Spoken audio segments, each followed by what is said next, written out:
আপোষটা সংগ্রাম, আপোষটা সংগ্রাম, দালালি না রাজপথ, দালালি না রাজপথ, ক্ষমতা না জনতা,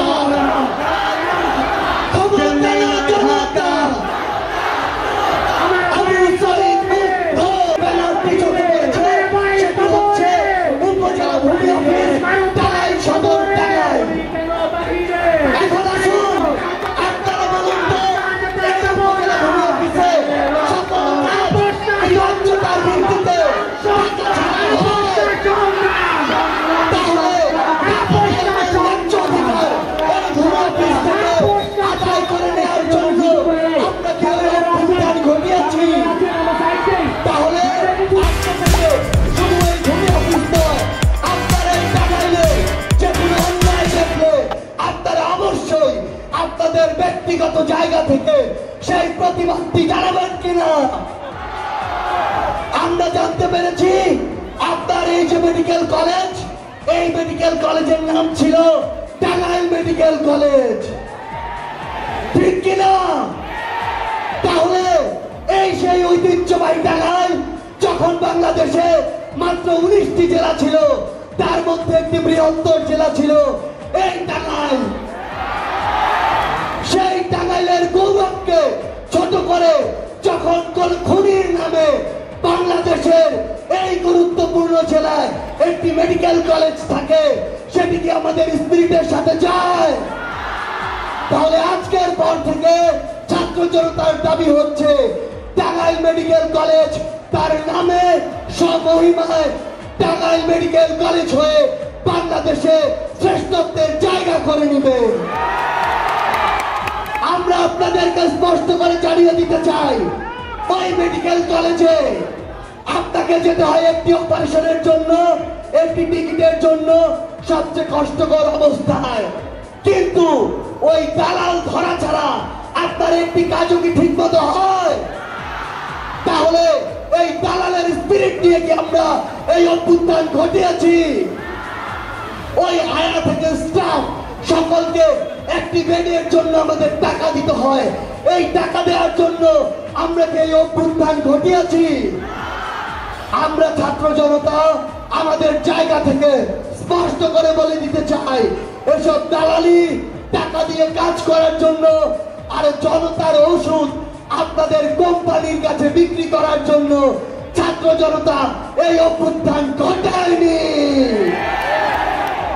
আমরা আপনাদেরকে একটি স্পষ্ট জিনিস বলে দিতে চাই, শুধু এই টাঙ্গাইলে নয়, পুরো বাংলাদেশে বিগত 16 বছরে ফ্যাসিস্ট হাসিনা সবচেয়ে বড় যে ক্ষতিটি করেছে সেটি হচ্ছে তিনি তার আওয়ামী লীগকে শুধু ফ্যাসিস্ট বানায়নি, সে তার বাংলাদেশকে শুধু ফ্যাসিস্ট বানায়নি, সে ফ্যাসিস্ট বানিয়েছে আমাদের প্রত্যেকটি মানুষকে।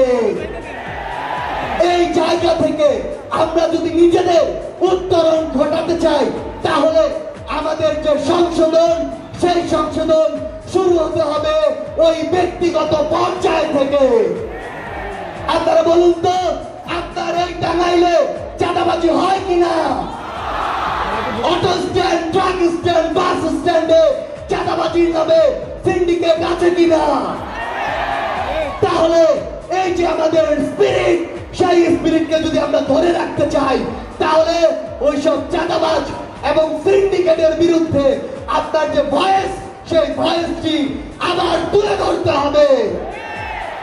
একটি জিনিস মনে রাখবেন, এটি কখনো মনে করার উপায় নেই যে 100 জন মানুষ চাঁদাবাজি করছে, করুক। মনে রাখবেন, এটি একটি ছোঁয়াচে রোগ। কেউ যদি একবার স্কোপ পায়, এটি ধীরে ধীরে সব জায়গায় ছড়িয়ে পড়ে।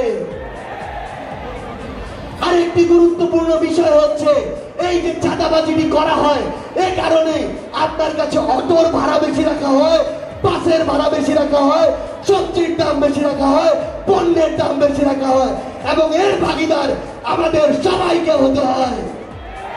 ঠিক এই কারণেই এই ছাত্র জনতা আজকের পর থেকে সকল চাঁদাবাজি এবং সকল সিন্ডিকেটের বিরুদ্ধে কথা বলবে। আমাদের আজকে টাঙ্গাইলে এসে শুনতে হয় আমার যে ভাই মানুষ হত্যা হয়েছে, আমার যে বোনকে অপদস্থ করা হয়েছে, আমার যে ভাইদের রক্তাক্ত করা হয়েছে, আমার স্কুল কলেজের যে ছোট ভাই বোনদেরকে বিভিন্ন ভাবে হামলা করা হয়েছে, সেই পুলিশরা নাকি এখনো আশেপাশে ঘোরাফেরা করে।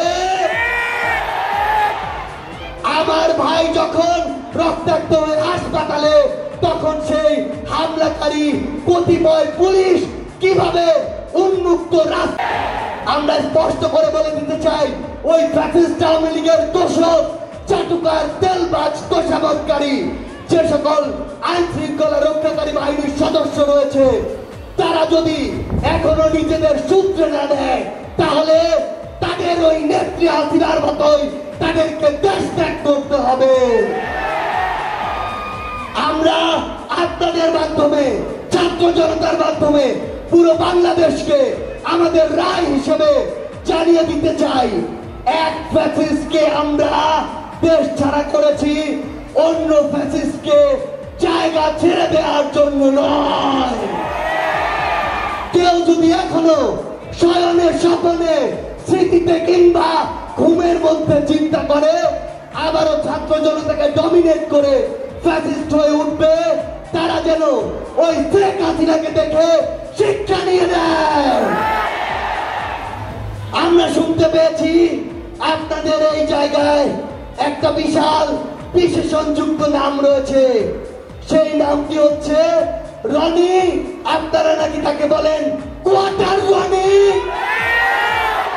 এসব রনিরা এরপর থেকে যেন টাঙ্গাইলের রাস্তাঘাটে থেকে শুরু করে কোন জায়গায় তাদের অস্তিত্ব প্রদর্শন না করতে পারে। রনি সহ এমন সন্ত্রাসী এবং যাদের যত দোষর রয়েছে, সকল দোষরকে এই ছাত্র জনতা আইনের হাতে তুলে দিয়ে সারা জীবনের জন্য বিচারিক প্রক্রিয়ার মাধ্যমে তাদের যে জায়গা কেরানীগঞ্জ জেলখানা, সেখানে পাঠিয়ে দিবেন। এবার আমরা বাংলাদেশ হবে, সেই বাংলাদেশের নেতৃত্ব আপনারা দিবেন। আমরা চাই ওই সংসদে গিয়ে আপনি একজন এমপি হবেন, একজন মন্ত্রী হবেন, একজন প্রধানমন্ত্রী হবেন। আপনাকে ওই সংসদে একজন পলিসি মেকার হিসেবে যেতে হবে, কারণ দিন শেষে আপনি কি খান, কি করেন, কি পড়েন, কিভাবে চলবেন, আপনার আইন কি হবে, আপনার নিয়ম নীতি কি হবে, আপনার চলাফেরা কিভাবে হবে, তার সব ডিসিশন পলিসি মেকিং হয় ওই সংসদ থেকে। তাহলে টাঙ্গাইলের এই মেধাবী তরুণ প্রজন্ম যদি ওই সংসদে প্রতিনিধিত্ব না করে, তাহলে কারা করবে? সেই জায়গায় আপনারা আজকের পর থেকে আপনাদের বাবা মাদেরকে বলে দিবেন যে আপনারা যেমন এতদিন স্বপ্ন দেখেছেন আপনার ছেলে ডাক্তার হবে, ইঞ্জিনিয়ার হবে, পাইলট হবে, ম্যাজিস্ট্রেট হবে, আজকের পর থেকে আপনারা স্বপ্ন দেখবেন আপনার ছেলে দেশের অন্যতম সেরা একজন রাজনীতিবিদ হয়ে উঠবে। একটা জিনিস মনে রাখবেন, রাজনীতিবিদ হতে হবে পলিসি মেকিং এর জন্য, অথবা রাজনৈতিক ভাবে সচেতন হয়ে উঠতে হবে। যদি আপনি এটা না হন, এই দুইটার কোন একটি জায়গায় আপনাকে দেখা না যায়, তাহলে আপনার যে তুলনামূলক অযোগ্য মানুষদের দ্বারা আপনাদেরকে শাসিত এবং শোষিত হতে হবে। আমরা আপনাদেরকে স্পষ্ট করে বলি, আপনারা রাজনীতিতে আসবেন, তবে তার পূর্বে যোগ্য রাজনীতিবিদ হয়ে ওই সংসদে শিক্ষাগত যোগ্যতা, আপনার দক্ষতা, আপনার ভাষা থেকে শুরু করে কোনো কিছু নিয়ে একটি কথা না কখনো বলতে পারে।